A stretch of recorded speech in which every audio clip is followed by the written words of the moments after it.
Good morning. My name is Daryl Yates. I'm the marketing manager here at One Step Retail Solutions.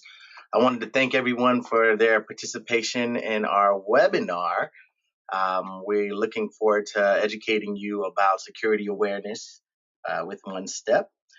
I'm going to go ahead and transfer the presentation over to Greg Rogers, who is our executive in our managed service provider segment of our company. Greg, please feel free to take over. All right, thank you, Daryl. I appreciate that. Looks like there's a couple names on the list that I recognize, so thank you for joining me today. Just a little housekeeping. I believe everybody has been muted, just to keep the audio line open so everybody can hear me. There is a little section on the right-hand side of your GoToMeeting toolbar where you can ask questions. I think we'll probably have a few minutes at the end. If you have any questions about the content as I go through it, if you want to just pop those in there, and then we can address those at the end of the presentation. So go ahead and get started. Thank you all for taking time out of your busy days to chat with me about cybersecurity. Woohoo! My name is Greg Rogers, and I oversee One Step's IT services division. Been an avid tech enthusiast for 3 decades, early adopter of the first Apple, and all the way through different devices, cell phones, tablets, you name it. I own it, as I'm sure all of you probably do as well. So I'm really passionate about helping retailers create synergy between their point of sale technology and their IT systems. That's kind of my role here at One Step. I come from an extensive retail background. Besides working in retail myself for many years, Dad was a women's apparel manufacturer in Los Angeles, and Mom owned a women's clothing store in Pasadena, California. So I grew up in the industry, and I rely on that experience every day to help companies like yours. Here's some contact information. If you want to jot this down, I will also show the screen at the end. So you have a way to contact me, and I'll be sending out a follow-up email as well, just to keep in touch with everyone.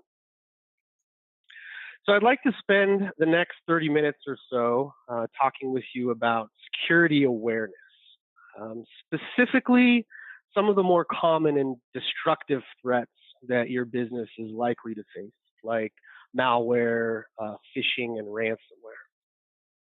So we'll discuss each of those in more detail, but I'd like to start off by answering a simple question. Why is this important? Cyber theft is one of the fastest growing crimes in the United States and globally.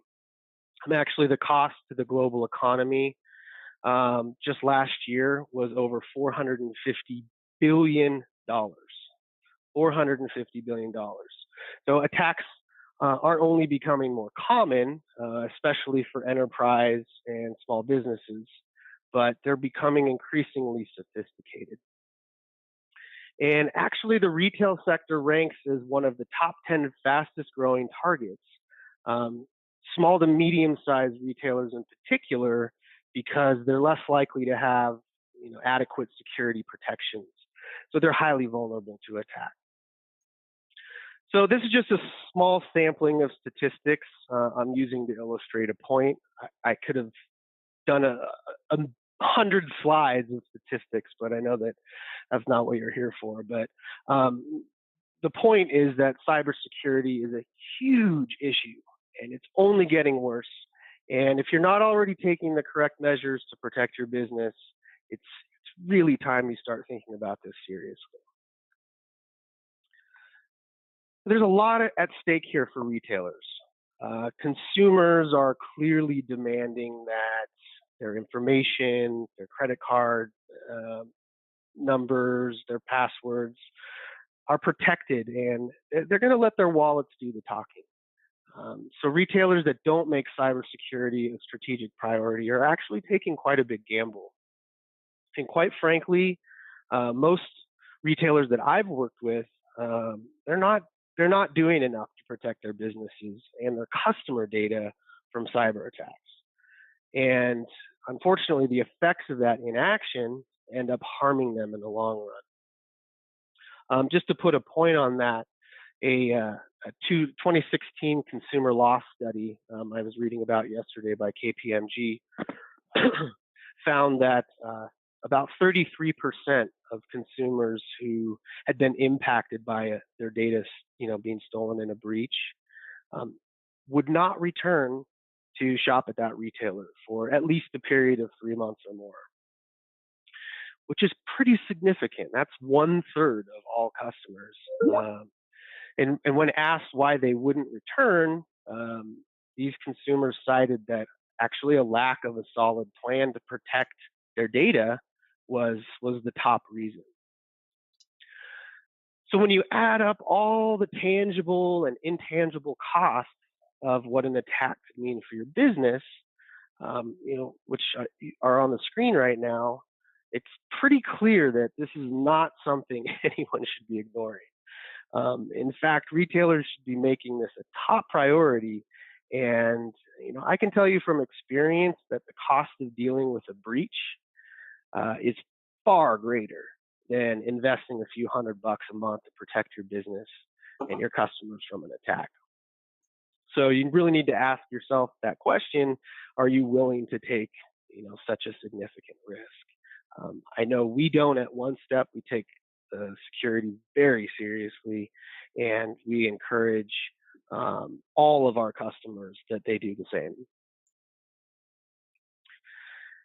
All right, well, let's get down into the weeds a bit here and talk about some of the biggest threats that you're likely to face if you haven't already.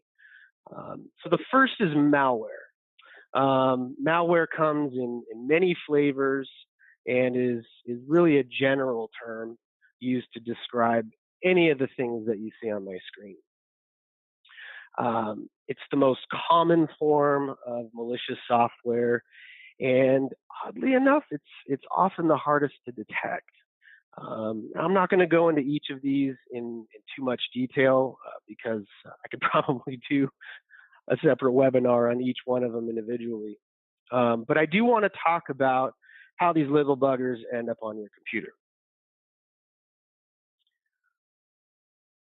So one of the more creative ways that I've seen recently, and I'm sure that you guys have as well, I read a lot of blogs. Part of my job requires that I do a lot of research and stay on top of trends, both in the IT space and the security space. And I've started noticing an increasing amount of these sponsored articles, which are on the screen here on the left-hand side. And so you'll be reading, through this really great article, and then at the bottom, there's these kind of weird other articles that are suggested, but they're kind of tailored specifically for something that you're interested in. A lot of pop culture type stuff, a lot of, top 10 ways to refinance your home or things like that, you might actually really be interested in. So you click on one of those links, and next thing you know, you're in some adware vortex, and you got pop-ups, coming up all over your screen. And in many cases, you're infected with a virus. Sometimes these ads can pop up actually within an article. I don't know if any of you followed the recent presidential election. I know I did. And I recall reading through a lot of articles and noticed that there were these what looked like legitimate polls, like poll questions. So you're kind of reading through the article, and maybe the poll is, which president would you vote for? And you click on it thinking it's legitimate and part of this article, and come to find out that, again, you've gone off to some other site and you're in this vortex of adware. So my point in highlighting this is that these cyber criminals are getting very, very crafty in the way that they're delivering a mechanism to reel you in. Another one that I've seen quite frequently on my cell phone, I have an Android cell phone, but I've noticed these on websites as well. You'll click on a website and this pop-up appears, and it's basically like either warning you that you're, they found something on your computer that's dangerous, or that you've been, affected by a virus. And all you have to do is click this button, remove all, and that's gonna remove the threat from your computer. And that can be kind of scary, especially if you're, an untrained user and don't know any better. So you see this warning, you think, oh my gosh, I got to click on that. And the result, as you know, or can suspect, is that you've now downloaded a virus or spyware or worse onto your computer. So I'm sure you've all received or at least heard of, there was that email scam that was going around a few years ago, telling you some Nigerian prince had left you $1 million. All you got to do is send your bank account info and a small, quote, administrative fee to cover the transfer. So this is a classic example of email phishing. But in recent years, these emails aren't so obvious, and they've become incredibly personal and well disguised as either a person or a business that you know and trust. So these are some of the things that you want to watch out for. So is the email offer too good to be true? There's some odd sense of urgency about it. That you have to respond within the next 30 minutes or the next 24 hours. Are there hyperlinks or attachments in the email that, I don't know, they just don't look right, or when you hover over the URL, you see that it's not actually pointing to where you think it should be? Obviously, unusual senders, disguised identity. So this is a big one. You might receive phishing emails that appear to be from PayPal or eBay or Verizon or your bank, the IRS, and they look really legitimate. And unfortunately, they're not. And then the last thing is social engineering. So what these cyber criminals are doing more commonly now with the advent of social media is they're kind of trolling your Facebook page, your LinkedIn page, Twitter, Instagram, whatever. And they're gathering enormous amounts of information about you that you may feel is totally harmless, but actually they start to build up a profile, and then they can craft these emails that speak directly to either a place that you have been or something that you're very interested in, maybe a nonprofit like a social cause or something like that. So, excuse me, I basically treat email like a stranger knocking at my door. So unlike the good old days, you could feel pretty comfortable opening the door to just about anybody. These days, I always look through the peephole to see who's on the other side. Maybe even ask for credentials if it's not someone I'm expecting. So your email should really be no different. If you see any of these red flags listed here, think twice before opening that door. Make sure you're not inviting an unwanted stranger into your network. Let's take a look at a few examples of phishing emails.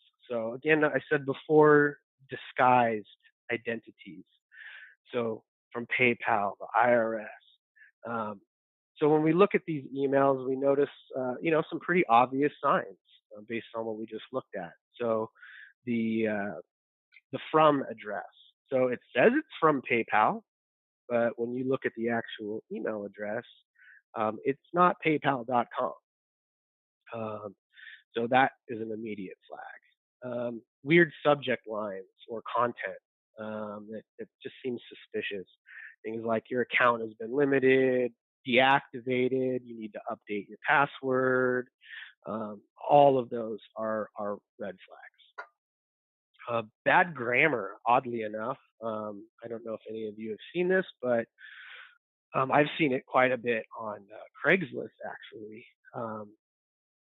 A lot of these cyber criminals are foreign entities, sometimes lone wolf individuals, sometimes very well-constructed groups, and the grammar's not always so good. Misspellings, missing words, things like that. You'd think that a professional organization like a PayPal, the IRS, they probably proofread their stuff before they send it out. So that can be a red flag. And then finally, hovering over the link. So I always do this before clicking, just to make sure that it's actually going to PayPal. In this example, we can clearly see that it's not. So yeah, you can see the IRS, Facebook. This is a really common one now. Getting alerts from Facebook, notifications from Facebook, or what you think is Facebook anyway. Verizon, update your profile, and the banks. That is one of the scariest ones to me, because I may be a little suspicious about trusting Facebook or PayPal, but man, I trust my bank. And maybe I shouldn't now that I think about it, but I do. And so when I get an email from my bank, it's typically something that I pay attention to. So that you really got to be careful. Know where that bank email is coming from. So again, alerts at .bankofamerica.com, probably not legitimate. Weird URL. It's crafty. They're getting very creative, that's for sure. So the last thing I wanted to touch on was ransomware. So at its heart, ransomware mimics the age-old crime of kidnapping, right? So someone takes something you value. In order to get it back, you have to pay up. Ransomware is a very sophisticated piece of malware. So it's not like a virus that just kind of gets introduced into your environment and might change a couple things or create some disruptions. Ransomware actually blocks access to your files. And the only way to get those files back is to pay a ransom. I'm sure you've heard of some of the recent attacks like WannaCry, which just devastated businesses and economies around the world earlier this year. The number of ransomware attacks on businesses has actually tripled over the past 12 months. So it jumps from one attack every 2 minutes in Q1 to every 40 seconds by the end of the year. Excuse me real quick. Daryl, would you mind muting your phone? I'm getting a little bit of feedback. Thank you. So while attacks against consumers have always been the norm, the increase in attacks against businesses indicates that criminals are, they're developing more sophisticated methods. And maybe more importantly, they're looking for a bigger score. If they can get, thousands of dollars or hundreds of thousands of dollars out of a business versus, 20, 50 bucks out of an individual, they're going to go where the money is. But, I mentioned before, retail is actually one of the top 10 industries attacked by ransomware. About 15% of all retail businesses. And that number is growing significantly, especially for the small to mid-sized retailers who are typically more vulnerable. So for ransomware to work, I kind of refer back to that phishing email example. So it starts with, some individual getting tricked into clicking on a link or downloading an attachment. So let's just say, for example, you're an employee, you're sitting at work, you receive an email, sounds like it's from, let's say FedEx, some well-known organization. It looks legitimate, and the email says that FedEx just tried to deliver a package, and the delivery guy's still in the area. So if you just click on this link, we'll have them try and attempt to deliver the package again. And it all seems so real. And guess what happens? This screen pops up, right? So this is an actual screenshot. I know it's a little blurry. When I blew it up, it kind of lost some of the resolution, but you get the point. So this is an actual screenshot of the WannaCry ransomware. And within a matter of seconds, that computer and the entire network and any backup drives that were connected to the network are encrypted, and all the files are locked down, and you cannot get them back. This software is so complex and it's embedded so deep within your file systems that you've got two choices.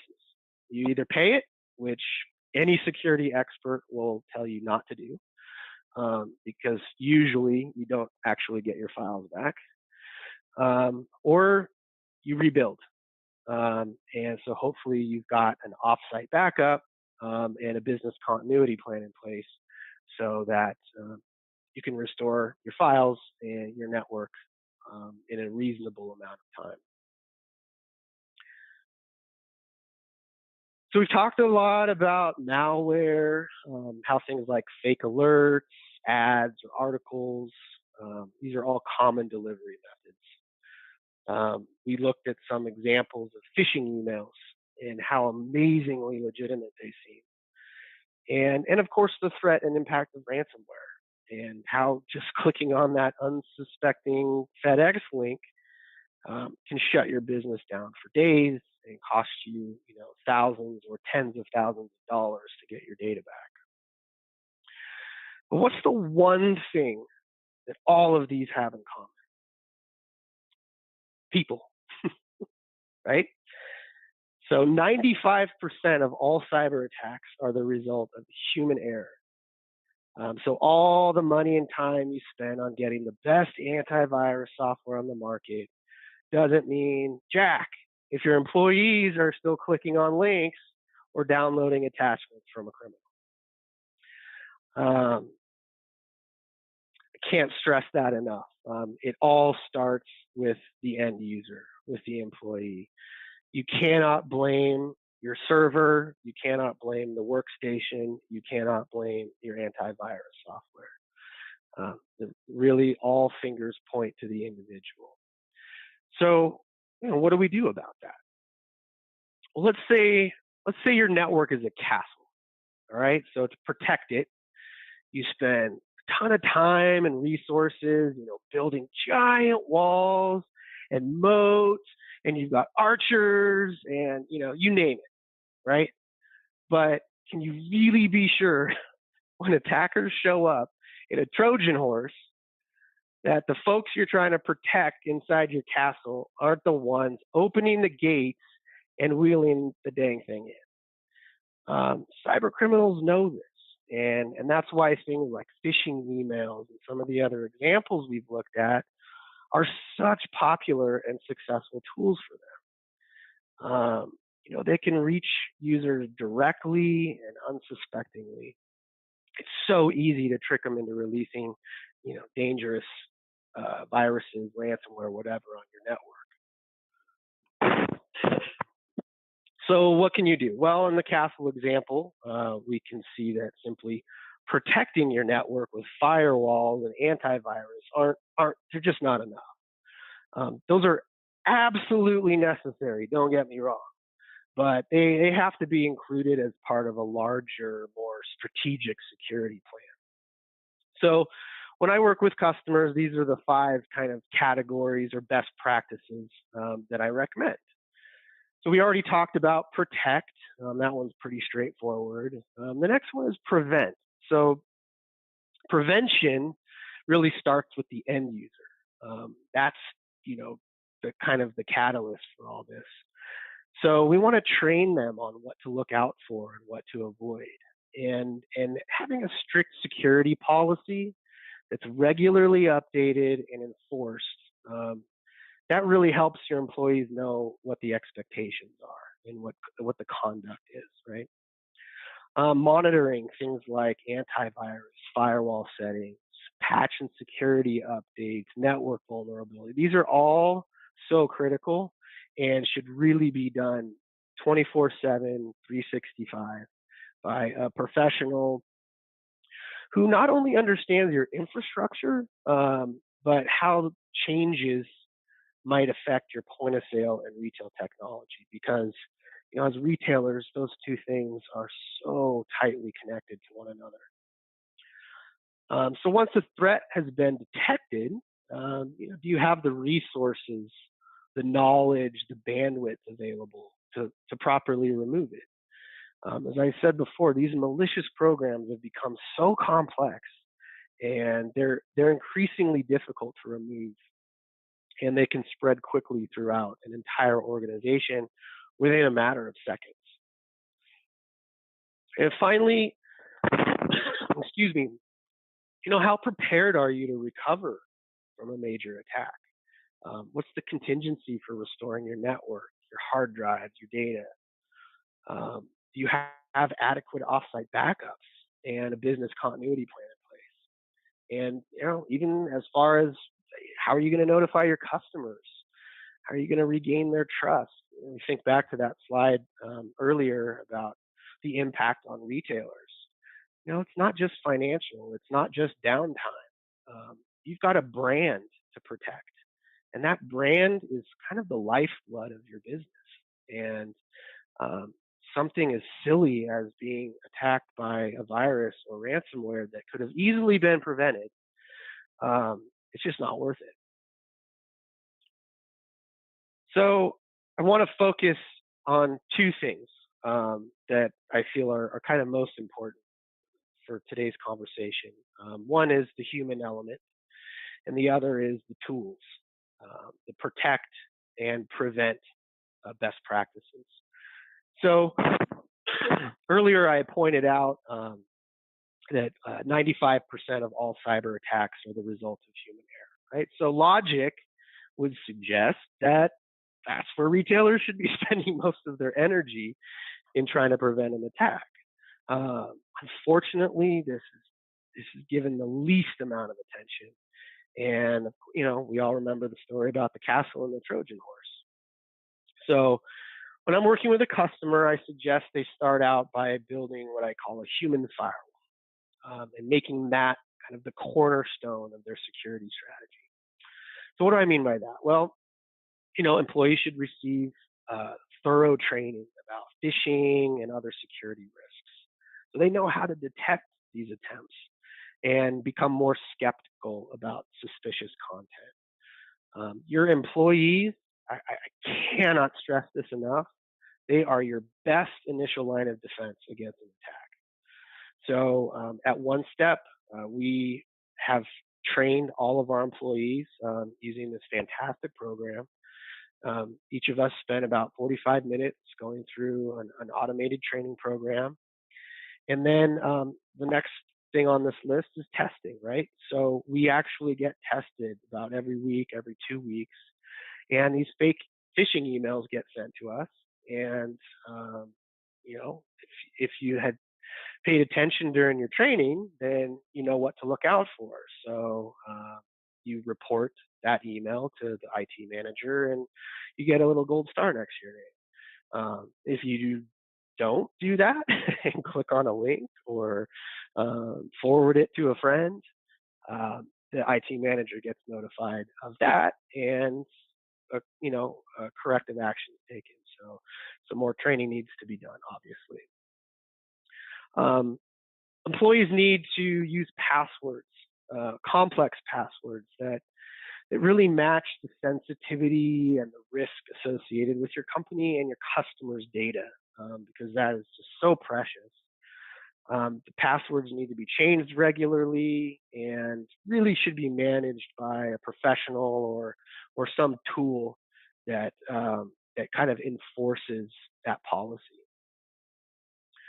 Employees should understand best practices when connecting remotely, right? So if you have any managers, executives, even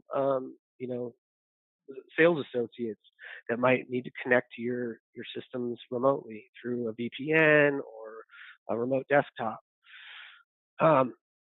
Those are very vulnerable pathways into your network, becoming increasingly more so. Actually, a recent ransomware attack that occurred a couple weeks ago was actually took advantage of a vulnerability in Microsoft's RDP client. And it didn't even require that you had to click on an email or go to a website. It just, the floodgates opened up, and hundreds and hundreds of businesses were affected. Wi-Fi hotspots is another one, right? Need to pay attention when you're traveling to trade shows, and if you're in an airport or a coffee shop or something where you may be on an unsecured network. Employees should be given a list of, acceptable tools to manage and share files. So I'll use Dropbox as an example. For employees that may actually download and be running the Dropbox application on one of your computers, that is actually recognized as a drive that's connected to your network. So any virus, any ransomware that's introduced into the environment is going to affect all of the files in that Dropbox account. So, paying close attention to how you're managing files, making sure that users aren't saving sensitive data on local machines, that they're being saved to a centralized file share system like SharePoint or something like that. And finally, there's the social media aspect. So some businesses are a little bit more liberal about allowing their employees to access social media. I think in retail, probably even more so, because your employees can be some of your biggest brand ambassadors, and so you want them participating in social media and sharing, whatever it is that you sell, clothing, homewares, whatever the case may be. But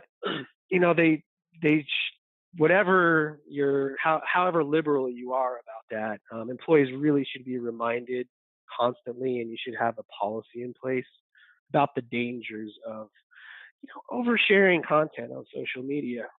The world will not be a better place if it knows that you had breakfast in Cancun this morning, but it might actually provide cyber criminals with a piece of information that they can use to craft, one of these enticing phishing emails. So next, you've got a solid human firewall in place, right? So you're keeping that Trojan horse at bay. I want to just quickly review some of the tools that you need to protect your network. So these are the walls, the moat, the archers, right? I'm not going to lie, this stuff is pretty routine and can be a little bit boring. But if it's not done properly by a professional and managed on a daily basis, then I'm telling you, you're putting yourself at risk. So a lot of the IT managers that I work with, they're so busy focusing on higher priority objectives and larger projects that, the stuff it just falls by the wayside. Especially things like regular maintenance, monitoring, patch updates, which, by the way, shouldn't be done automatically. especially for retailers, because they actually can cause significant issues with your point of sale software. And then restoration testing on backups. I can't tell you how many times I run into that. People that they have some backup solution in place, whether it's on-site or off-site, but they don't do any restorative tests. So they don't actually know if their data is being backed up or if they'd be able to get it back in the event that they lost it. So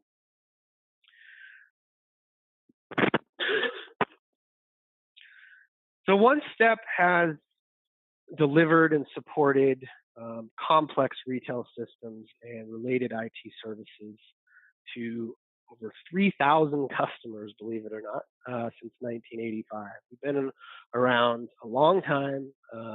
We do what we do very well, and we understand the unique and often complex IT needs that retailers face on a daily basis.